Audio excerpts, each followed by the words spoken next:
Hold on to your butts. These are the Squashbuckler Diaries.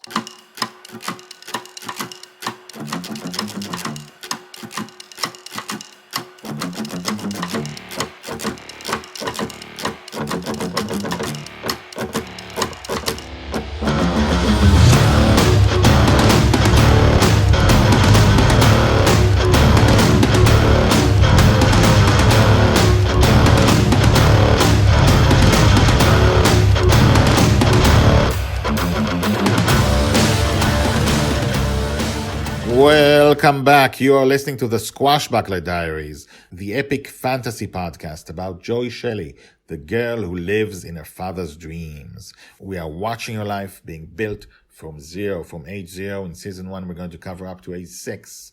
How is a future heroine built? And we saw a big part of that in the last episode. Let's see what happens in this episode. Episode 31, Giving Back the Treasure. Joy's age 3, told by the Red Dragon. Dragonfather and 3-year-old Dragon Little fought valiantly against the ancient spirit of Blackbeard. They foiled his plan, found the treasure he stole from King Midas, and did it all without Dragonfather waking up even once. Because when he wakes up, he disappears. Now the spirit was gone, and they were alone with the treasure chest on the ancient blackened, broken, and decaying ship that used to belong to Blackbeard. Dragon Little held the golden necklace she found in the treasure room and admired it. "Great job," Dragonfather said. "You're really awesome. Come on," he closed the treasure chest. "Let's get this treasure back to the king." Then his eyes rested on Dragon Little, who was trying to put on the necklace around her neck.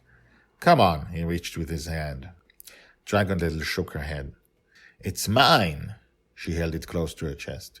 Dragonfather smiled. "Yours, huh? Come on, it belongs to the king. We have to bring it back." Dragon Little fell on her stomach, holding the necklace underneath her body. "It's mine! Go away!" "You want me to go away?" "Go away! You're not my father!" Dragonfather started laughing. "I'm not your father, huh?" "You're not my father!"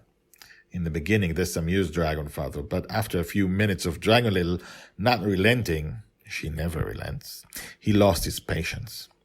There was anger in his voice when he said, "Give it to me, now!" "You're not angry at me," she shouted at him, still lying on top of the necklace. "I'm angry at you!" Dragonfather eventually wrestled the necklace away from her to Dragon Little's intense, screaming protests. He had to grab Dragon Little by the hand to lead her back to the ship and withstand long minutes of screaming until Bonny's revenge reached the King Midas's palace and parked in the air outside the window to his personal room. Dragonfather went by himself, taking the treasure chest with the necklace with him. He returned to the ship. "You've behaved abominably," he told her angrily. He turned the wheel and vanished. He had finally woken up. Hold it. The entire palace and the entire city and everyone who was in it vanished at the same time. Dragon Little looked over the railing to see that the city was no longer there. Only the sand that it had stood on remained. But an object fell from where the king's room had been. A golden, shiny object. Dragon Little smiled. She steered the ship down to rest on the sand, climbed down the rope ladder, and picked up the golden necklace. She climbed back on the ship, necklace in her mouth. She went to her cabin, and from my hiding place behind the sun's bright glares, through her cabin's window, my sharp dragon's eyes saw her put it underneath her mattress. Told by the Red Dragon. Tags: Joy, Justin, the golden necklace, Blackbeard, King Midas. So, Guy back here again. May not have mentioned that I wrote this. I'm reading this because I want a personal connection with you. And two important things here. And one you may not know.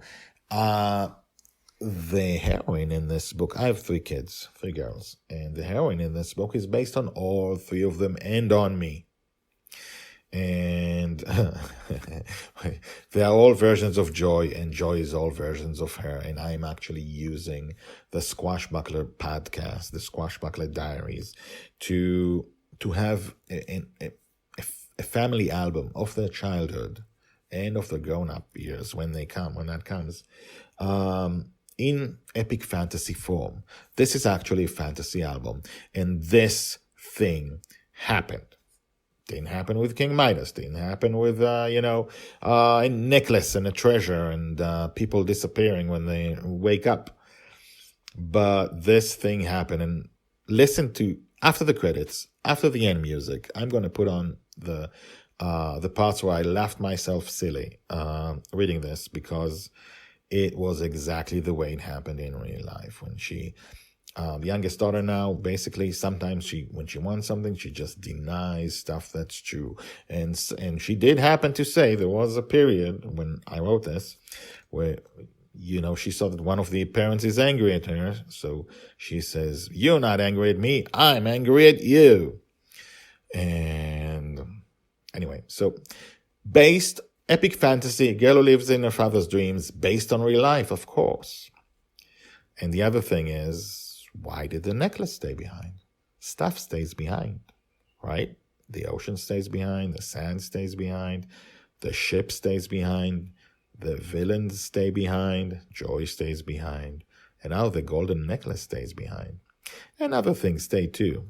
You may notice them as you hear more and more of these episodes. So be with us tomorrow as we talk about something else that happens in a dream, and we learn more about Joy Shelley's childhood. Joy Shelley, the future heroine who will save the world.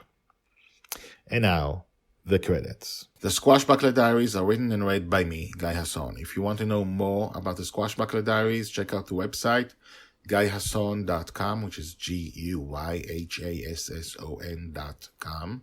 The theme music is called Brash Gentleman and is by Thomas Herudek. I will talk to you again tomorrow in the dream. Ahoo! Okay, sorry about that.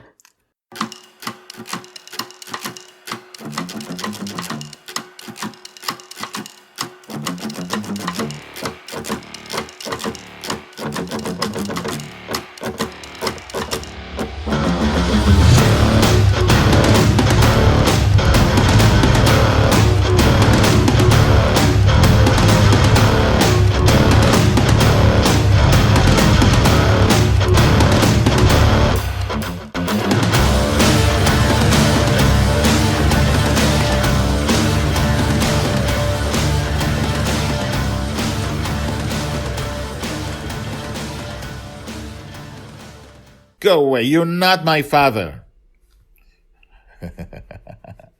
Just like real life. You're not angry at me, she shouted at him. I'll tell you in a second why I'm laughing.